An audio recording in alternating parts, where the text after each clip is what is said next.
ఈ నెల 26న గణతంత్ర దినోత్సవం సందర్భంగా 4 పథకాలను ప్రారంభించే దిశగా అడుగులు వేస్తోంది తెలంగాణ ప్రభుత్వం.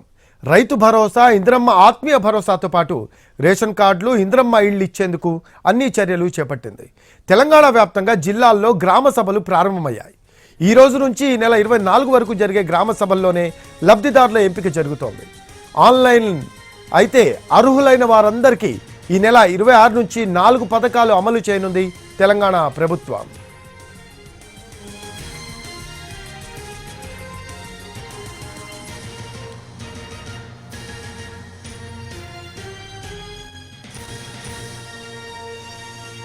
ఈ నెల 26న గణతంత్ర దినోత్సవం సందర్భంగా 4 పథకాలను ప్రారంభించే దిశగా అడుగులు వేస్తోంది తెలంగాణ ప్రభుత్వం.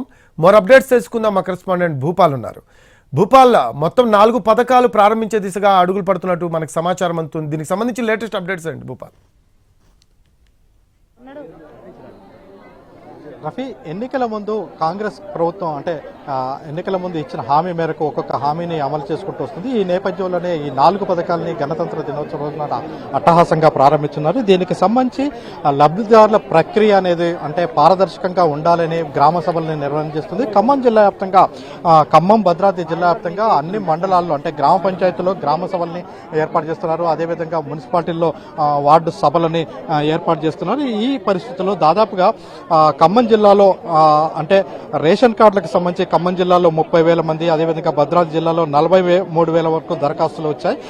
అదేవిధంగా ఈ ఉపాధి హామీ పథకంలో 20 రోజులు ఎవరైతే పనిచేశారో వాళ్ళని సెలెక్ట్ చేసుకుని 12,000 పథకానికి, ఇందిరమ్మ ఆత్మీయ భరోసా పథకానికి సెలెక్ట్ చేసుకోవడానికి ప్లాన్ చేసుకున్నారు. అదేవిధంగా ఈ పథకాలన్నీ కూడా ఎక్కడైనా సరే దీనికి సంబంధించి ఇబ్బందులు జరగకుండా ఉండేందుకోసం ప్రత్యక్షంగా అధికారులందరినీ కూడా ప్రతి వార్డుకి నియమించడం జరిగింది. అదేవిధంగా ఎక్కడ చిన్న ఇబ్బంది జరగకుండా అనర్హులకి పథకాలు వస్తాయని ఆరోపణలు వస్తున్న నేపథ్యంలో అటువంటి రాకుండా ఉండే విధంగా కూడా చర్యలు తీసుకోవడానికి ప్లాన్ చేశారు. ఈ నేపథ్యంలో ఇప్పుడు మనం వార్డు సభలో ఉన్నాము. వార్డు సభలో మేయర్ నీరజ్ గారు ఉన్నారు. వీళ్ళని అడిగి తెలుసుకుందాం. చెప్పండి, ఎట్లా ఈ వార్డు సభల్ని కొనసాగిస్తారు? వార్డు సభలు మామూలుగా గ్రామాల్లో అయితే గ్రామ సభలు, కార్పొరేషన్లో అయితే వార్డు సభలు జరుగుతున్నాయి. ఈ రోజు స్టార్ట్ అయినాయి. 4 విడతలుగా 20 డివిజన్లు ఈ రోజు కంప్లీట్ అయిపోతాయి. గ్రామ సభల్లో వాళ్ళు ఇళ్లకేంటి, ఇందిరమ్మ ఇళ్లకేంటి, అలాగే రేషన్ కార్డులు రాని వాళ్ళు ఏంటి, అలాంటి వాళ్ళందరూ ఈ రోజు అప్లికేషన్లు పెట్టుకోవాలి.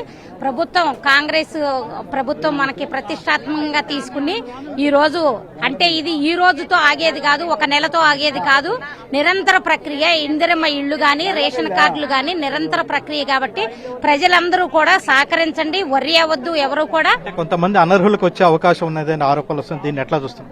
ఈ గ్రామ సభలు పెట్టిందే అందుకు. అనర్హులు అనేది ఇక్కడ తెలిసిపోతూ ఉంటుంది.